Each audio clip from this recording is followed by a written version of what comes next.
Escuchar, tener aquí al maestro José Hernández, por supuesto, a la Escuela de Gestión Pública Plurinacional, el Ministerio de Educación. Un abrazo y un saludo hasta La Paz, una ciudad muy entrañable, muy bella. Yo estuve allá en 2012, me recuerdo. Y bueno, pues siempre a la expectativa de las enseñanzas y lecciones que desde allá se desprenden, igual que desde otros lugares de nuestro continente. Vamos a hacer una exposición el día de hoy a propósito de este fenómeno político y social que es la denominada Revolución Mexicana. Me voy a tomar aproximadamente unos 45 minutos. Entonces, bueno, pues les pido ahí nada más atención. Yo estoy tomando aquí el tiempo, entonces no tendré problema. Vas a proyectar con algunas ideas básicas de las que les quiero hablar el día de hoy. Como ustedes saben, la Revolución Mexicana fue un fenómeno político de grandes dimensiones. Le he titulado a esta presentación en específico, dentro del marco que estaba puesto ahí Zapata y Villa, el título, bueno, La Revolución Mexicana, que es de la Guerra Civil al Movimiento Nacional Popular. Comienzo con esto. El fenómeno conocido como Revolución Mexicana es esencialmente un periodo que va de 1910 a 1940, estamos hablando de alrededor de 30 años, y en realidad ha tomado muchos nombres. Voy con esta primera diapositiva, ¿no? Una de las grandes preguntas que se ha hecho el país, su intelectualidad, sus actores políticos, es si hay una revolución o muchas revoluciones. En general, se reconoce, bueno, bajo el paraguas de la Revolución Mexicana, un conjunto de fenómenos distintos entre sí que han sido cada vez más estudiados y aquilatados en su peso. En la lenguaje marxista más clásico, digamos, de principios del siglo, la Revolución Mexicana es una revolución democrático-burguesa, es decir, es un proceso político que logra dotar de una igualdad jurídica y establecer a la burguesía como la clase rectora de la sociedad, muy parecida a la idea, pues, de la Revolución Francesa y de las llamadas revoluciones burguesas de Europa del siglo XIX. Pero bueno, nosotros claramente ni en México, ni en Bolivia, ni en Cuba somos un país europeo, no tenemos la dinámica económica y no tenemos esas burguesías o no teníamos esas burguesías, de tal manera que ese nombre queda un poco grande en realidad para lo que sucedió. Entonces se procedió a lo largo del siglo a llamarla esta una revolución nacional, un proceso nacional revolucionario, ¿no? Y desde aquí ya tenemos un hermanamiento, digamos, con Bolivia, que en uno de sus organizaciones cruciales desde los años 40 tomó este nombre, ¿no? De lo nacional revolucionario, y que es, digamos, el nombre que recibe una corriente de pensamiento al seno de muchos de nuestros países, particularmente en Cuba, en México, en Bolivia, donde hay una tendencia que se asume con este nombre, ¿no? Como nacional revolucionario. Toman muchos nombres en realidad, pero es una corriente política. El ciclo comienza en 1910, es un momento de relativa estabilidad para el país, para México, una economía medianamente pujante, un proceso industrializador de conexión del país por medio de los ferrocarriles.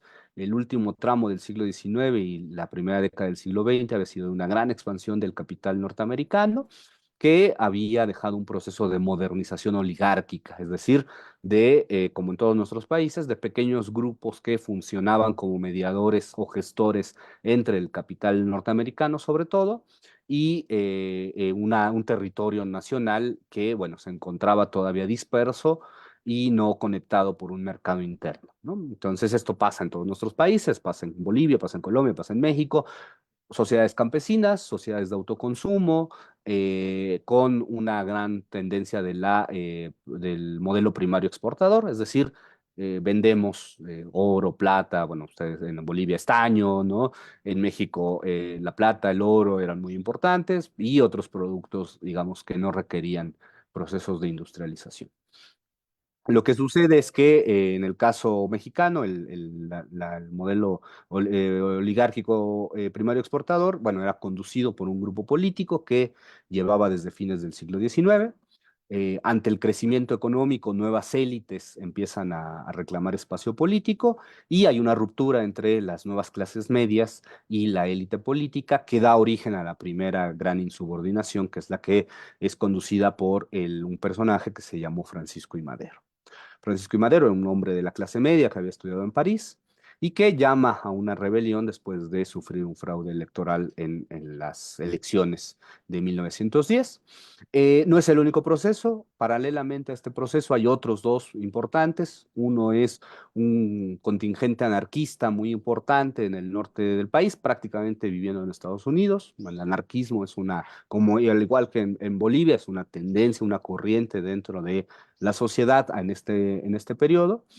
Y del otro lado, el proceso de agroexportación había generado el despojo de tierras, lo cual había afectado a numerosas comunidades y pueblos que tenían posesión legal sobre montes, aguas y en general sobre la tierra, ¿no? Entonces, estos son los tres grandes sectores: un sector muy ideológico, los anarquistas; un sector de la clase media, Francisco y Madero; y el sector campesino que se había visto despojado del agua, de la tierra, de los montes, es decir, de la naturaleza a la cual tenían acceso por formas comunitarias. Hay dos procesos. Esto voy a tratar de irlo yendo muy rápido porque no es lo más importante, pero solo para que se ubiquen. La Revolución Mexicana es tres procesos, yo diría que son tres procesos. Uno es una guerra civil entre 1910 y 1917. Es una guerra civil que tiene grandes consecuencias. La más importante de todas es la destrucción del ejército. Es una revolución que destruyó al ejército. Esto es muy importante. Es una revolución popular que a lo largo de alrededor de 6 años logra, o 6, 5 años, desplaza a la vieja fuerza militar. Un segundo momento es la reconstrucción del Estado en los años 20 y un tercer momento es el afianzamiento de lo que yo llamo lo nacional popular. Entonces, entre 1910 y 1913 hay un primer enfrentamiento que rápidamente es apagado. Renuncia el dictador Porfirio Díaz, que todos los países de América Latina tienen un dictador parecido en sus historias, y asume un proceso de intento de modernización que fracasa. Un golpe de Estado auspiciado por los Estados Unidos, por el embajador norteamericano, hace que una fracción del ejército se rebele en contra del presidente Madero, ya era presidente, y sea asesinado, y el ejército dé un golpe de Estado, el ejército todavía oligárquico. Eso genera un nuevo levantamiento popular a partir de 1913, en donde ya vamos a ver las grandes facciones revolucionarias con las armas en la mano, debatir y disputar el sentido de la revolución, ¿no? Entre 1914 y 1917 tenemos esta nueva guerra civil, primero para destruir al ejército, se destruye, y después una guerra civil para ver quién conduce el Estado, ¿no? Es decir, todo es un mismo proceso con distintos momentos que vamos a ir, bueno, que se van a ir desarrollando a lo largo de estos 6, 7 años. Hay un sector anarquista, Partido Liberal Mexicano. En el México el liberalismo mexicano, no el liberalismo en general, es un sector muy radical, fue el que ganó la guerra en el siglo XIX, a diferencia de otros países. Aquí fueron los dos liberales, liberales con una gran pretensión social, que habían derrotado varias invasiones, entre ellas una invasión de Francia. Los herederos, digamos, de esa corriente se van a volver una tendencia anarquista que va a ser muy minoritaria, pero que le va a dar un sentido de proyección de las nuevas ideas que ya circulan por el mundo al programa de la revolución. Tenemos a las élites empresariales, clases medias, democráticas, representadas por este personaje, Francisco I. Madero, que va a ser asesinado. Tenemos a los ejércitos campesinos. Los ejércitos campesinos son muy importantes. Los ejércitos campesinos son la columna vertebral de la guerra civil. Ya voy a hablar de ellos. Tenemos al ejército oligárquico contrarrevolucionario que va a ser destruido, y vamos a tener, un sector de ese ejército destruido que va a ponerse del lado de la revolución, ¿no? Es decir, este sería el panorama en términos de sus actores. Yo sé que puede sonar muy enredado, pero Básicamente lo que quiero decir aquí es que en realidad hay muchos actores y cada actor tiene su propio programa y que va a ser al calor del enfrentamiento militar en donde se va a distinguir hacia dónde van a ir las distintas tendencias. Javier, ¿me puedes ayudar con la siguiente diapositiva? Bueno, esta es una imagen famosa, esta es una imagen muy circulada, son los dos grandes líderes campesinos, del lado izquierdo sentado Francisco Villa y con el sombrero muy grande Emiliano Zapata. Esta fotografía se toma en diciembre de 1914, cuando los ejércitos campesinos toman la capital del país, que no es un lugar políticamente muy relevante en términos militares. La capital se mantiene al margen. La lucha se da, el conflicto bélico se da en otros espacios de un territorio pues, que es bastante amplio. Pero bueno, finalmente tenemos este momento crucial, ¿no? Tenemos en 1914 un evento, una reunión que se llamó la Soberana Convención Revolucionaria de Aguascalientes, que es la unificación de los ejércitos campesinos, que van a trazar un programa. Aquí en 1914 los ejércitos campesinos delinean el proyecto social de la Revolución Mexicana, que, bueno, podría ser leído como la antesala del documento fundamental, que es la Constitución de 1917, la Constitución Mexicana de 1917, que sería una constitución social, es decir, preocupada por determinadas cuestiones como la obrera o la campesina. Esa constitución tiene su antecedente en la reunión de los campesinos. Los campesinos mexicanos inventaron parte de lo que hoy conocemos como el Estado social, ¿no? El Estado que protege a su ciudadanía. De un lado tenemos a Francisco Villa, este líder muy popular que dirige a un ejército que se llama la División del Norte. Es un líder muy popular, es un líder muy moderno. El ejército de Francisco Villa fue el más grande de toda la revolución. Eh, Llegó a tener aviones, llegó a tener los primeros aviones, no entraron mucho en combate, pero llegó a tener esa pretensión. Y también entendió muy bien Francisco Villa, que más que un campesino, era un ranchero que no había estudiado, ¿no? No tenía gran experiencia política, no tenía experiencia política, mejor dicho. Inventó muchas de las versiones, introdujo muchas de las cuestiones modernas, como la aviación o la propaganda política. Villa fue el primero que entendió el lugar que en ese momento tenía el cine y entonces le vende a Hollywood las imágenes de sus batallas, por ejemplo. Los cineastas de Hollywood viajan para grabar a las batallas de Pancho Villa, porque Villa entendía la importancia que tenían los Estados Unidos. Finalmente, en términos de su población y de la influencia en la población que debían tenerse las fuerzas políticas. Francisco Villa va a ser uno de los más importantes dirigentes. Su ejército va a ser destruido en 1915, va a ser derrotado, y Villa va a ser asesinado en 1923, ya retirado. El otro gran líder campesino es Emiliano Zapata. Zapata lidera un ejército que es un ejército de pueblos, de comunidades indias. Él mismo no es un indio, es más bien como una especie de mestizo, pero la mayor parte de esos pueblos que están en el sur, en lo que hoy se conoce el estado de Morelos, deciden ir a la guerra, ¿no? Es un ejército más bien débil, sin grandes capacidades armamentísticas, con poca posibilidad de salir de su radio de acción, pero con una ideología muy fuerte, que es una ideología comunitaria, que es una ideología pues, que podríamos llamar el día de hoy hasta anarquista o comunitarista o autonomista. Zapata tuvo en su ejército la presencia de militantes cubanos, de militantes colombianos, es decir, fue un ejército que recibía bien, justo por esta tendencia anarquista, a otras nacionalidades, ¿no? Y esencialmente de él se recuerda pues la demanda de la tierra, ¿no? De la reforma agraria, el famoso lema de tierra y libertad, que es un lema que ustedes deben saber, viene de Rusia, de los campesinos rusos pasa a los anarquistas europeos, pasa particularmente a los anarquistas y campesinos españoles, que llega a Cuba, esa idea de la tierra y libertad, y viene hacia México, ¿no? Es decir, tierra y libertad es una consigna que aparece en todo el mundo, ¿no? Y que es una consigna que tiene gran calado. Eh, Finalmente estos ejércitos van a ser derrotados. Hay muchas explicaciones de por qué son derrotados.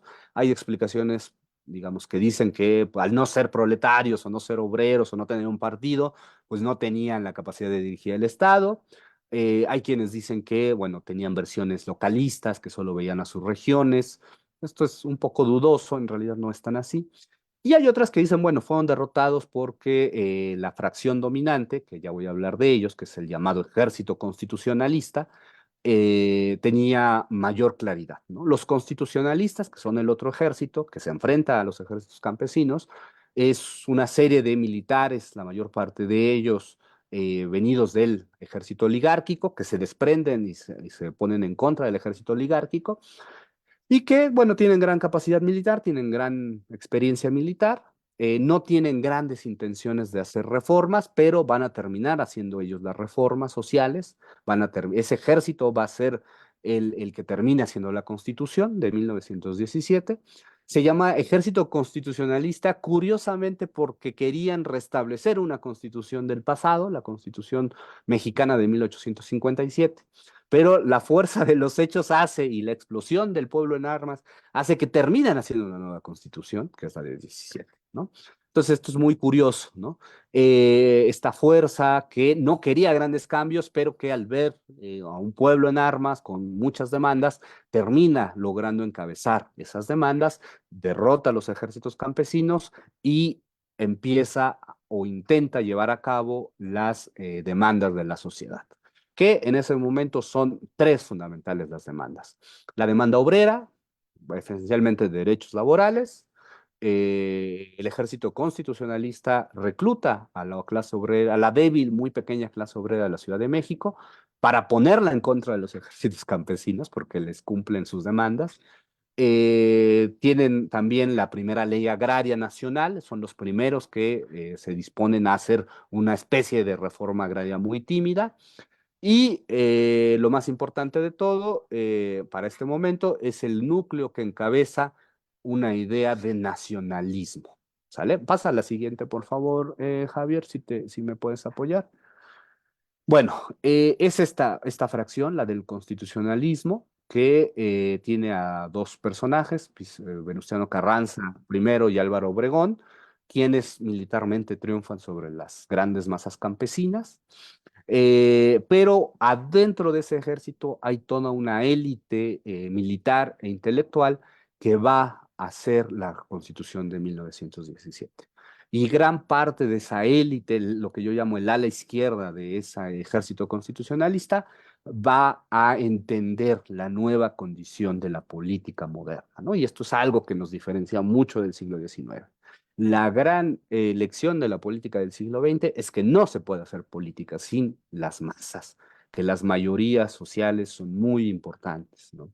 Y que hay que incorporar las demandas de las masas. La oligarquía fue destruida, los empresarios salieron huyendo del país, se fueron a Estados Unidos y va a quedar un nuevo grupo que va a ser la burocracia que va a conducir al Estado, esencialmente militar, que va a tener gran visión y gran capacidad de ir atendiendo las reformas sociales que se están planteando. Insisto, son tres. La reforma agraria, que va a tener muchos problemas para ser realizada, pero que de hecho, si ustedes revisan la Constitución mexicana de 1917, la original, hay un artículo que dice expresamente que la propiedad privada no existe, que la propiedad es una concesión del Estado. Es una postura muy radical, no es el comunismo, no es eso, no anula al individuo, pero sí atañe que la propiedad está en función de la sociedad, ¿no? Entonces, este es un primer elemento.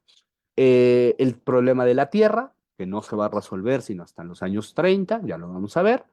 Y el más importante de todo, que es el nacionalismo revolucionario o el nacionalismo mexicano. ¿Qué es esto? En 1914, los Estados Unidos invaden un puerto muy importante, que es el puerto de Veracruz, que es la entrada caribeña, digamos, a México, Y el constitucionalismo, esta fracción que va a terminar triunfando en la guerra, se opone a y marca distancia con los Estados Unidos. Desde 1914 hasta 1940, 41, 42, México tiene serios y muy grandes problemas con Estados Unidos. No se terminan de resolver nunca sus problemas, sino hasta 1942. Se van acumulando distintos procesos que, bueno, van a hacer de este grupo político un grupo que se arropa en la idea del nacionalismo, ¿sale? No se le llama en 14 ni en 20, no se le llama nacionalismo revolucionario va a ser una figura que va a aparecer en los años 20. ¿No? Lo digo porque después, claro, México en los años 40, 50 se va a convertir en la correa de transmisión de los Estados Unidos en los emisores de la ideología norteamericana. Pero en esta época son fuertemente, están fuertemente confrontados. ¿Sale? Bueno, ¿qué distingo de esto? Bueno, una constitución social que está preocupada por los derechos, que atiende el problema de la reforma agraria, que busca atender los problemas de la educación, que busca atender los problemas de la salud. Todavía no hay una democratización total, el voto femenino todavía no está planteado en este momento, pero ya hay grandes avances en una idea que los próximos años, las próximas décadas, van a ser los que se van a tener que cumplir. La que sigue, por favor, Javier. Bueno, entre 1917 y 1928. Yo les digo en un ejercicio de análisis que he hecho cuando doy clases de Historia de México o ante públicos, que México se mueve por décadas. México se mueve, hay grandes cambios cada 10 años, y más o menos aquí empieza este ciclo. Entre 1917 y 1928 tenemos un gran estallido de experimentos sociales. México se vuelve un faro, ustedes recordarán la imagen del faro, el faro en los puertos alumbra y oscurece, ¿no? No, el faro alumbra y al moverse, pues eso que alumbró se oscureció, se oscurece. Y eso obligó a que México llegaran gran cantidad de figuras de toda América Latina buscando la experiencia de la Revolución Mexicana, que era una revolución que se leía como antiimperialista, como nacionalista, como agrarista, como obrerista. Sus líderes, los líderes de la revolución hablaban del socialismo, sus presidentes hablaban del socialismo, aunque cada quien lo entendía como quería. Bueno, llega un boliviano, Tristán Marov, llega a México en esa época, llega Gabriela Mistral, la famosa escritora y después premio Nobel. Pongo algunos ejemplos. Llega la fotógrafa comunista Tina Modotti, que hace un trabajo fotográfico esplendoroso. Llega Julio Antonio Mella, el líder cubano, llega Aya de la Torre, el peruano, ¿no? Magda Portal, la poeta fundan el APRA en la Ciudad de México, la Alianza Popular Revolucionaria de las Américas, se funda en la Ciudad de México, ¿no? El Partido de la Revolución Venezolana, que es un grupo de migrantes exiliados venezolanos, están en México, se organizan en México, ¿no?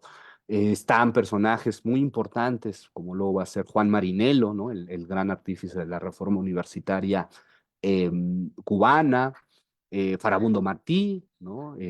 César Augusto Sandino, todos en distintos momentos van atraídos por la Revolución Mexicana. ¿No? México es el centro en ese momento de grandes, por supuesto, los norteamericanos que habían huido de la guerra, también de la Primera Guerra Mundial, también pasan directamente a México.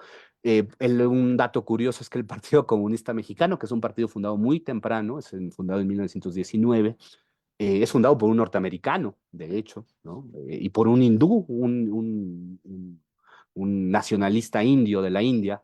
Ellos son los fundadores del PCM, del Partido Comunista, en los primeros años. México es un crisol en ese momento de experiencias políticas, ¿no? Es el lugar natural. En la década de 1920, entre 17 y 28, es un estado con una retórica revolucionaria, con una élite desunida, una élite que no alcanza todavía a ponerse de acuerdo cómo socializar el poder. Es una élite que está tratando de reconstruir el estado, pero que no logra conformarse todavía como un grupo político al mando del Estado. Entre 1917 y 1928 vamos a ver asesinatos de varios presidentes. El último grande sonado es un presidente electo que se llamó Álvaro Obregón, que había sido un militar, que había sido presidente, había dejado un periodo y había impulsado su reelección. Él fue el último presidente reelecto, nunca ha habido presidentes reelectos en México después de ese, que además fue asesinado.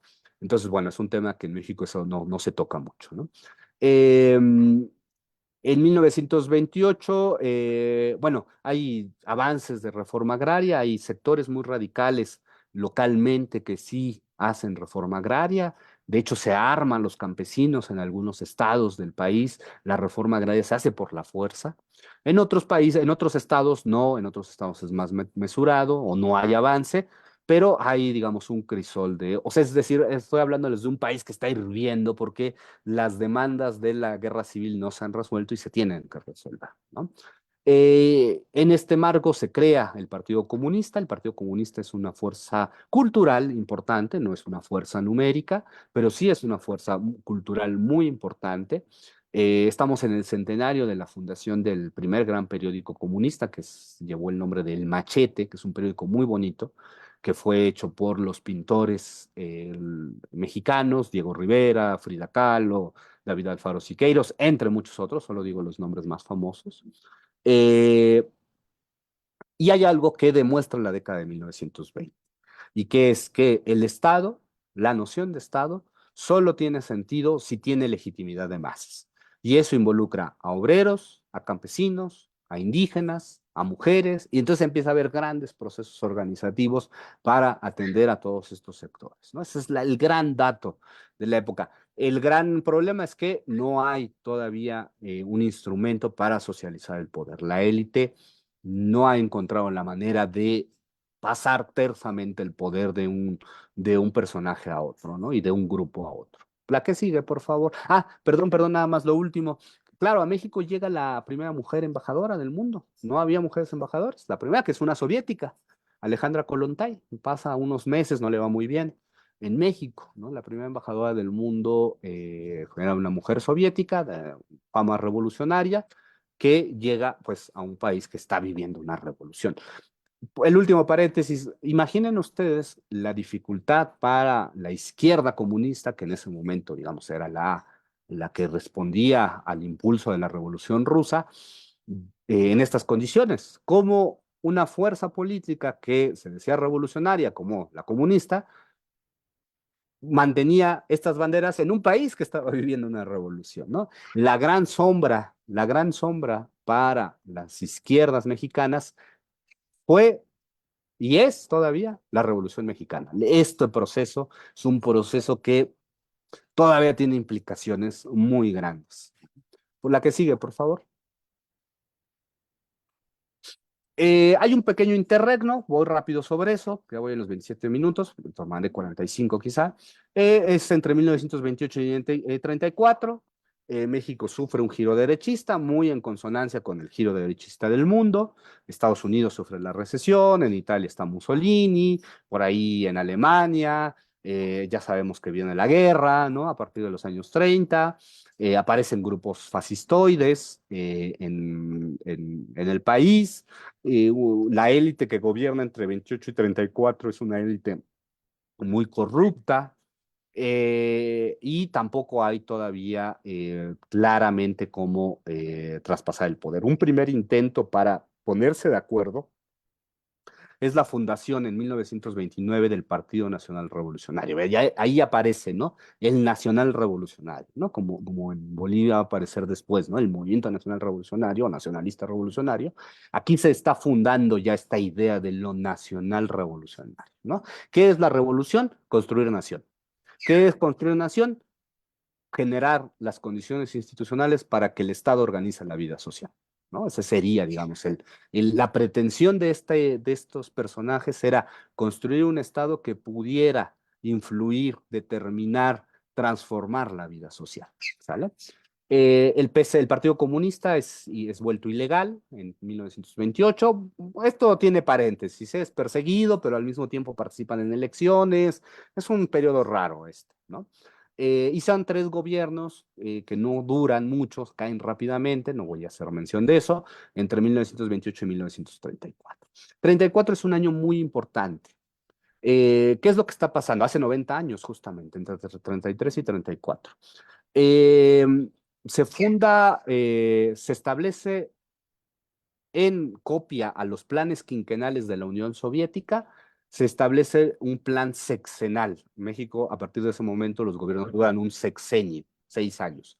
Y ese plan sexenal es una copia del plan quinquenal, es decir, es una copia de cómo programar el desarrollo de la economía y de la política y de las instituciones durante 6 años. No es la idea de la programación, de la planificación estatal, ¿no? Primero.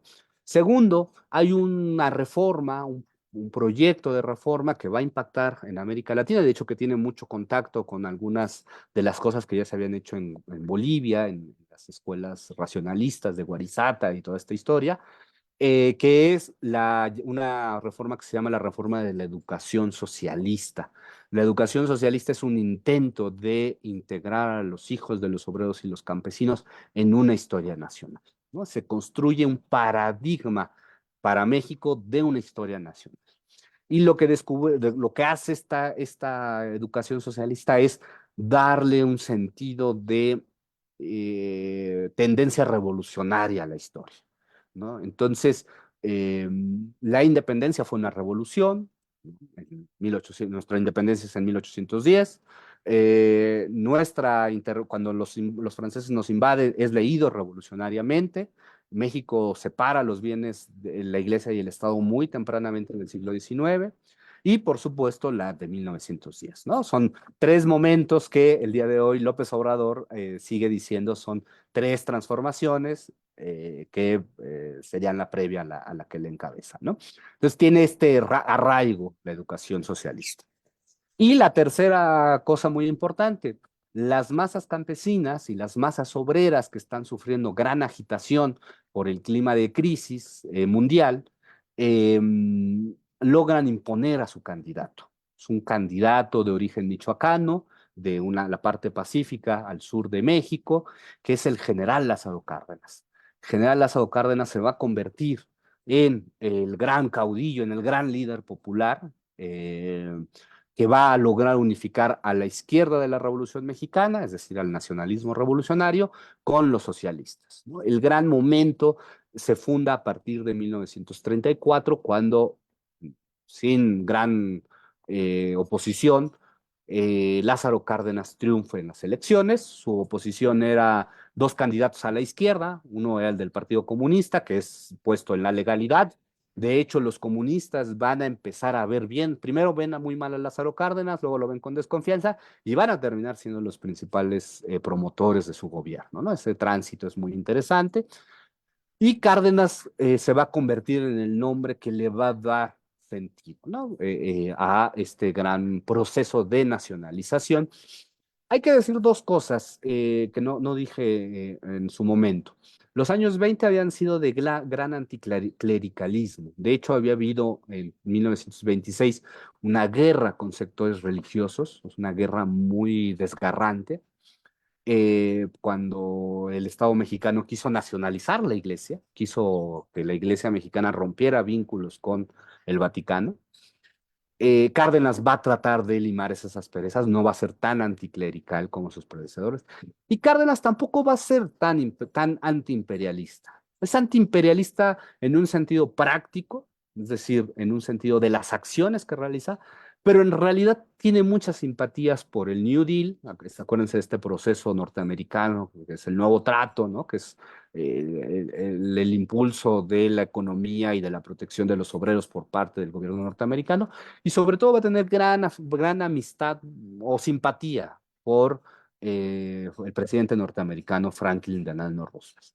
Y es que, se quiera o no, México tiene una frontera larguísima con Estados Unidos, y bueno, esa situación no se puede remediar, es una losa, es una carga, y lo que hace Cárdenas es leer bien el momento en donde ve las contradicciones en los Estados Unidos. Denota que el gobierno de Roosevelt tiene contradicciones con las grandes empresas, o él cree que tienen contradicción con las grandes empresas, ¿no? Después, esto se puede discutir si es cierto o no, pero sí ve una diferencia, por ejemplo, entre las empresas petroleras y el presidente Roosevelt. Entonces trata de aprovechar lo que interpreta como diferencias. Efectivamente, el gobierno norteamericano en esta época se porta de manera más equilibrada con México, a diferencia del pasado. El embajador norteamericano es uno de los que legitima los procesos de nacionalización. Y bueno, aparte de que hay un escenario de guerra en donde los Estados Unidos pues no pueden estar peleándose con su vecino del sur cuando saben que van a tener que pelearse con del otro lado del mundo, ¿no? La que sigue, por favor, Javier. Bueno, es el gran momento de lo nacional popular. Lo nacional popular lo defino de la siguiente manera: es un proceso en donde la defensa de la soberanía de la nación, es decir, del territorio, de sus riquezas, de sus fronteras, de todo eso que implica la idea de soberanía, de decidir el destino, va acompañado de la soberanía popular. Es un momento de gran participación de las masas. Todas las acciones del gobierno de Cárdenas, todas tenían gran apoyo popular o eran incitadas para tener gran apoyo popular. De alguna manera podemos decir que las clases subalternas, los obreros, los campesinos, hicieron a Cárdenas ser lo que fue, ¿no? Un gobierno muy nacionalista, con visión social, que se apoyó primero en el derecho a huelga.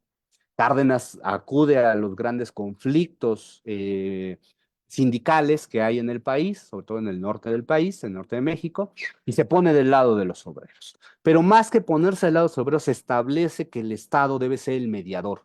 Es un Estado bonapartista, por encima de los conflictos entre el capital y el trabajo. Se pone del lado de la reforma agraria, y muchas veces no se dice. La reforma agraria mexicana de Cárdenas es una reforma agraria que recampesiniza al país.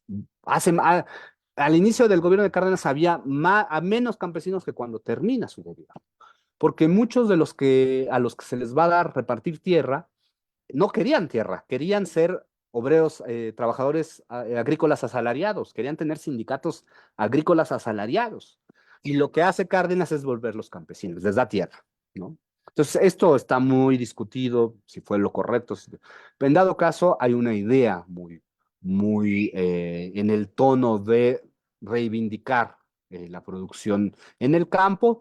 La reforma agraria, ustedes saben, no significa solamente dar tierra, significa también semillas, significa tecnología, significa créditos, irrigación, ¿no? Construir presas para que el agua llegue. Es decir, la reforma agraria es un problema de grandes dimensiones políticas. ¿Cuál es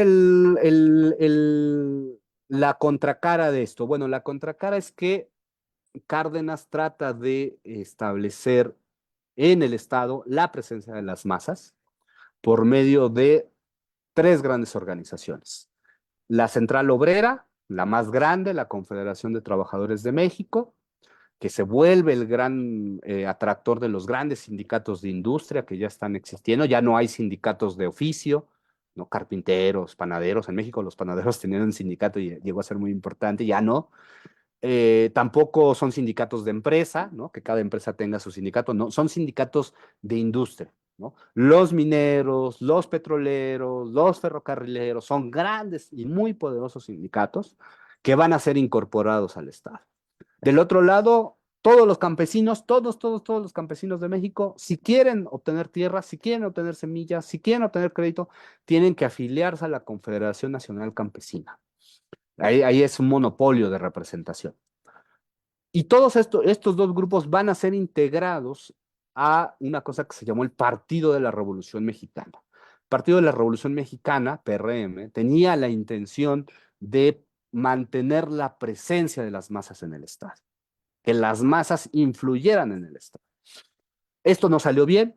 Lo que terminó sucediendo, no en este periodo, sino 10 años más adelante, fue que el Estado terminó controlando a las masas, ¿no? Pero bueno, esa historia pues nadie la podía prever en este momento, que es un momento de gran radicalidad. Este momento hay una gran radicalidad de los sectores sociales, se habla mucho del socialismo, se habla mucho del comunismo, se habla mucho de ir contra la burguesía, ¿no? Eh, entonces, este es el gran panorama. Cárdenas nacionaliza dos grandes empresas. Entonces, hay tres datos que son importantes para dimensionar lo que significó el gobierno de Cárdenas. Nacionaliza los ferrocarriles, que eran un área muy importante desde finales del siglo XIX en un país como México, eh, y los deja bajo administración obrera. Es decir, no es el Estado el que los va a administrar, son los obreros. Este evento fracasó rotundamente, los obreros no pudieron en ese momento administrar su propia empresa, los ferrocarrileros, pero queda como la intención del presidente Cárdenas por dotar a este sector de poder social. Nacionaliza la industria petrolera el 18 de marzo de 1938, enfrentándose a las grandes petroleras norteamericanas e inglesas, que ya estaban muy débiles, pero que eran importantes. Nacionaliza y hace un acto ejemplar de decir, bueno, todo lo que esté en el territorio, el Estado y la nación tienen que aprovechar. Y el último dato, para que calibremos lo que significaba un personaje como el general Lázaro Cárdenas, eh, él impulsa una reforma que va a fracasar, no va a llevarse a cabo, pero quiero ponerla como ejemplo. Cuando se están reconociendo los derechos sindicales de todos los trabajadores, Cárdenas dice, también los trabajadores del Estado deben de tener derechos, ¿no? Eso incluía la huelga. Entonces, imagínense ustedes, una huelga en el Estado, pues era algo medio contradictorio en los años 30, ¿no? Entonces, era un tipo muy progresista, Cárdenas. Tenía mucha idea de los derechos, ¿no? De los derechos de la sociedad. Obviamente, esta última reforma no pasó a mayores, no se logró porque la burocracia dijo, no, los trabajadores del Estado son trabajadores aparte, no son trabajadores manuales, ¿no? Como los de otras ramas. Bueno, la última, por favor, Javier, si me ayudas. Bueno, Cárdenas tuvo una política internacional muy progresista, discreta pero progresista. Apoya a Etiopía cuando Italia invade ese país. Recuerden que Etiopía era el único país africano no colonizado. eh, y Mussolini la invade, y México es el único país hasta donde yo sé que, bueno, y la Unión Soviética, por supuesto, que protesta contra la invasión a Etiopía, ¿no? De hecho, en México tenemos una plaza, una estación importante del sistema del metro, se llama Etiopía en honor algunas cosas las donó el gobierno etíope, en Etiopía tienen lo mismo una Plaza México, ¿no? Apoya a la República Española, de hecho trae, no es el único país, también hay otros países que lo hacen, pero México trae a gran parte de la intelectualidad española y de refugiados, recordemos también la Unión Soviética, también Venezuela, pero México tiene un lugar muy importante en el soporte de la República Española. Recibe a Trotsky, a pesar de que los comunistas son sus aliados, Cárdenas dice, bueno, aquí todo el mundo tiene derecho y si este personaje de la Revolución Rusa no tiene dónde, pues que venga a México, ¿no? Donde finalmente será asesinado. Condena la invasión soviética y alemana a Polonia, es decir, no es solamente contra algunas fuerzas que se oponen, ¿no? Sino también cuando ve cosas malas. Recibe mucho apoyo de Cuba, por ejemplo, cuando la expropiación petrolera, hay un gran hermanamiento entre el gobierno, en el primer gobierno de Fulgencio Batista, no en el que va a ser derrocado, sino en el primero, donde era un tipo, pues, con muchas más visiones, digamos, progresistas, por decirlo de alguna manera. Va a ser muy importante en Guatemala, gran parte de lo que se va a conocer como la revolución guatemalteca, que va a ser una revolución frustrada, pues tiene alguna influencia de México. Hay grandes confrontaciones con el gobierno venezolano, que es un gobierno dictatorial, ¿no? Y gran apoyo a su sector. Hay un apoyo a sus sectores progresistas, no un gran apoyo, hay un apoyo, ¿no? Eh, un dato que hasta la fecha sigue vigente, que es bueno, que estuvo vigente a lo largo del siglo XX, a diferencia de países como Colombia, como Argentina. Aquí en México, los nacionalistas revolucionarios y los socialistas o comunistas marcharon más pegados. O sea, esa alianza fue más perdurable. Fue tensa, pero perduró. Y en gran medida se debe a que Cárdenas, pues el gobierno de Cárdenas ocurre antes de la Guerra Fría. Entonces hay una alianza que se va a repetir en los años 40, en los años 50, en los años 60, en los años 70, en los años 80 y hasta nuestros días podríamos decir que esta idea del Frente Popular, que fue la idea de la Internacional Comunista en los años 30, de unir a los sectores progresistas y a los comunistas, en México tuvo una suerte de destino especial. No, no pasó así en todos los países, ¿no? En algunos países esto era imposible. Pero en México sí, un poco incluso el gobierno de López Obrador puede ser leído como parte de esta historia, ¿no? Y, insisto, ¿no? Lo más relevante de la soberanía de lo nacional popular, que es soberanía del Estado, sí, pero sobre la legitimidad de masas. ¿Qué dejó la Revolución Mexicana? Y con esto voy concluyendo, ya estoy en los 45 minutos. ¿Qué dejó? Bueno, dejó un proceso de reforma social muy importante, muy, muy importante. Dejó un Estado que durante 3 décadas más, hasta los años 70 y 80, tuvo gran capacidad de controlar no solo a obreros y campesinos, también a los empresarios. Eh, Dejó un Estado que tenía capacidad de articular la vida social. La mexicana es una sociedad muy estatalista, ¿no? Muy, muy. Esto lo vio René Zabaleta cuando hablaba de México, ¿no? Lo dice, de hecho, ¿no? Es una sociedad donde el Estado tiene un lugar muy importante. La vida de la sociedad se entiende, es muy poca fuera de una idea de Estado. Dejó, por supuesto, un proceso de modernización muy corrupto. La corrupción fue la marca de agua de la modernización capitalista. Dejó un régimen muy estable. México es un país que desde 1928 no sufre interrupción institucional de su vida, ¿no?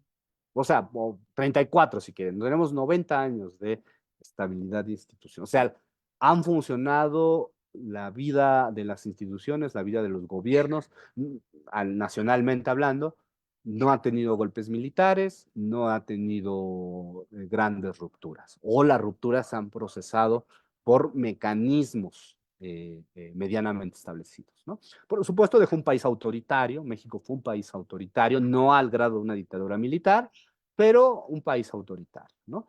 Y fue un país que finalmente, y con esto cierro, tuvo la autonomía relativa dentro del mercado mundial para marcar distancia o alianzas con diversas fuerzas. Un caso prototípico fue Cuba, ¿no?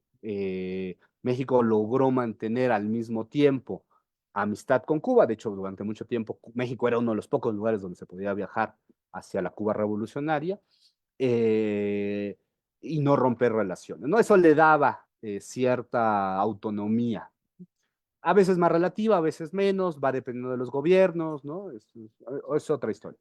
Pero dejó eso, que claro, el neoliberalismo vino a digamos, desmembrar, ¿no? Esa capacidad. Entonces, lección en el día de hoy, gran medida el gobierno de López Obrador que tenemos en México es un intento de reconstrucción de las capacidades estatales, ¿no? Muy parecido, obviamente no en las condiciones, y ya no estamos en esa forma de capitalismo y las condiciones mundiales son muy diferentes, pero con un cierto halo de continuidad con esto que fundó la Revolución Mexicana, ¿no?